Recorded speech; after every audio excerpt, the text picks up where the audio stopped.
डर और रहस्य से मिलकर बनी कहानी में आप सभी का स्वागत है। आधुनिक समय में भूत प्रेत अंधविश्वास के प्रतीक के रूप में देखे जाते हैं, पर कुछ लोग ऐसे भी हैं जो भूत प्रेतों के अस्तित्व को नकार नहीं सकते।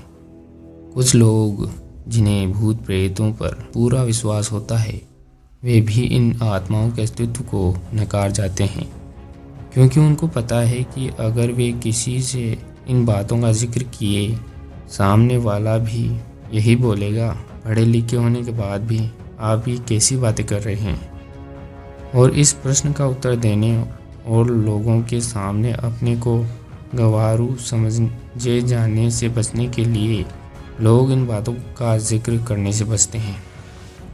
मैं आज यहाँ दो वृत्तांत का वर्णन करूँगा, जिसको सुनने के बाद आपको क्या लगता है अवश्य बताएं।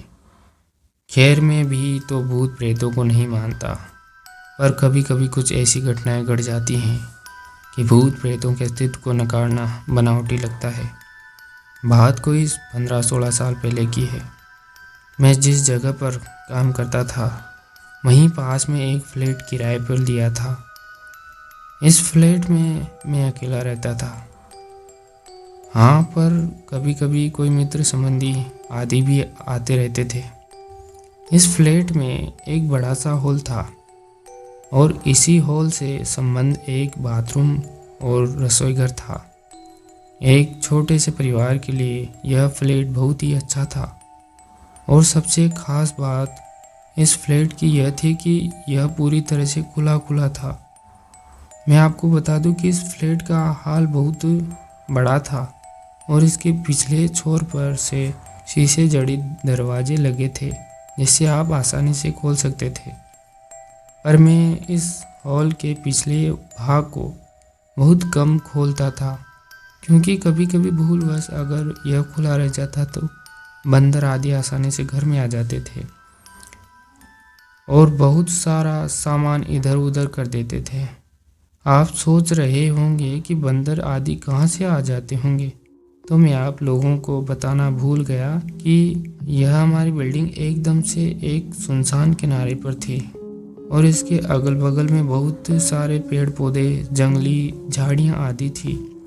अपने फ्लैट में से नीचे झांकने पर सांप आदि जानवरों के दर्शन आम बात थी। एक दिन शाम के समय मेरे गांव का एक लड़का, जो उसी शहर में किसी दूसरी कंपनी में काम करता था, मुझसे मिलने आया। मैंने उससे कहा कि आज तुम यहीं रुक जाओ और सुबह यहीं से ड्यूटी चले जाना, पर वह बोला कि मेरी ड्यूटी सुबह 7 बजे से होती है, इसलिए मुझे 5 बजे जगना पड़ेगा और आप तो 7-8 बजे तक सोए रहते हैं, तो कहीं मैं भी सोया रह गया तो मेरी ड्यूटी नहीं हो पाएगी।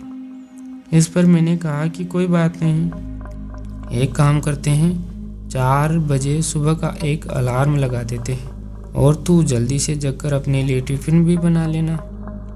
पर हाँ, एक काम करना, मुझे मत जगाना। इसके बाद वह रहने को तैयार हो गया। रात को खा पीकर लगभग 11-11:30 बजे तक हम लोग सो गए। हम दोनों हॉल में ही सोए थे। मैं खाट पर सोया था और वह लड़का लगभग मेरे से 2-3 मीटर की दूरी पर सोया था। एक बात और, रात को सोते समय भी मैं हॉल में 0 वोल्ट का बल्ब जलाकर रखता था। अचानक लगभग रात के 2 बजे मेरी नींद खुली। यहाँ मैं आपको बता दूं कि वास्तव में मेरी नींद खुली थी, पर मैं लेटे लेटे ही मेरी नज़र किचन के दरवाजे की ओर चली गई। मैं क्या देखता हूँ कि एक व्यक्ति किचन का दरवाज़ा खोलकर अंदर गया है और मैं कुछ बोलूं उससे पहले ही फिर से किचन का दरवाज़ा धीरे से बंद हो गया।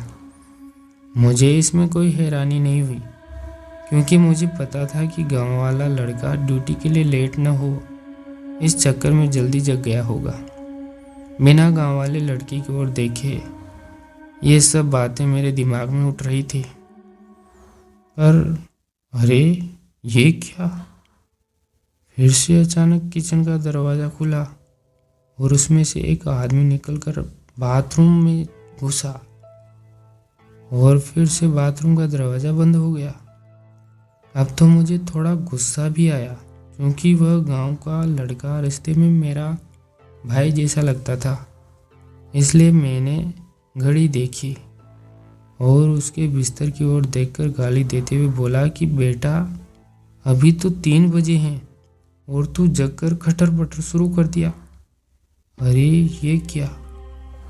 इतना कहते ही अचानक मेरे दिमाग में यह बात आई कि मैं इसे क्यों बोल रहा हूँ, ये तो सोया है।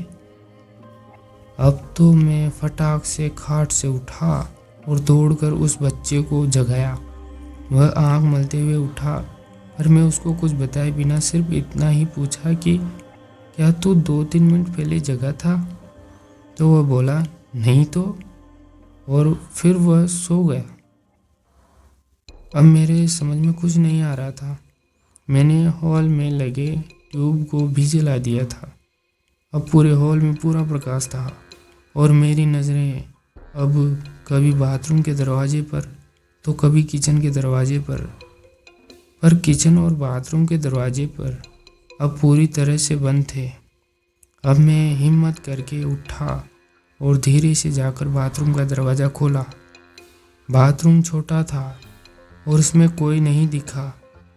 इसके बाद मैं किचन का दरवाज़ा खोला और उसमें भी लगे बल्ब को जला दिया, पर वहाँ भी कोई नहीं था। अब मैं क्या करूं? नींद भी एकदम से उड़ चुकी थी।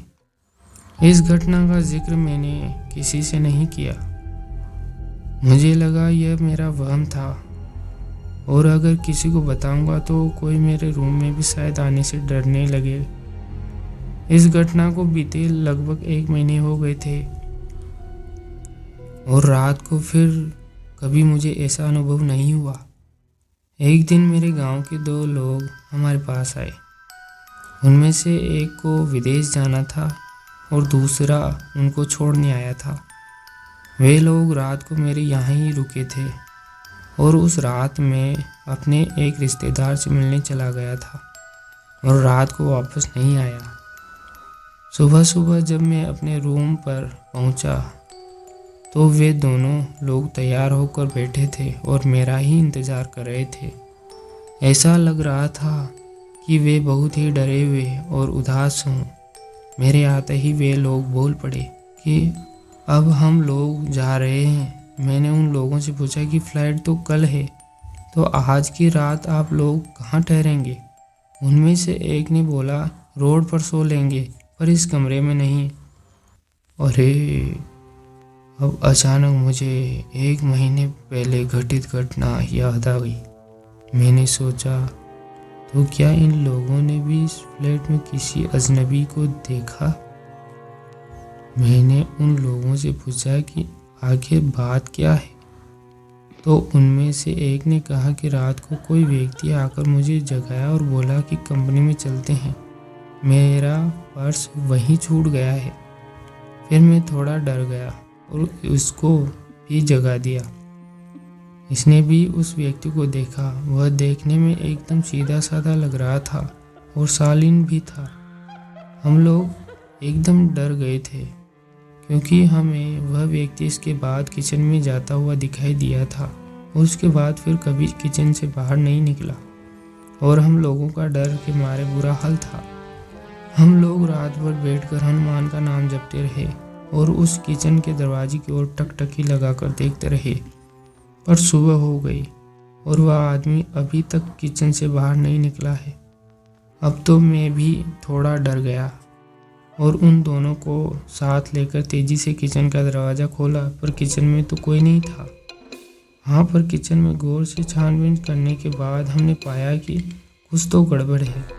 जी हाँ, दरअसल फ्रिज खोलने के बाद हमने देखा कि फ्रिज में लगभग जो 1 किलो टमाटर रखे हुए थे वे गायब थे और टमाटर के कुछ बीज, रस आदि वहीं नीचे गिरे हुए थे और इसके साथ ही किचन में एक अजीब गंध फैली हुई थी। खैर, पता नहीं यह हम लोगों को वहम था या वास्तव में कोई आत्मा हमारे रूम में आई थी। मैंने इससे छुटकारा पाने के लिए उस फ्लैट को ही चेंज कर दिया और दूसरे बिल्डिंग में आकर रहने लगा। इसके बाद मेरे साथ ऐसी घटनाएं नहीं हुई।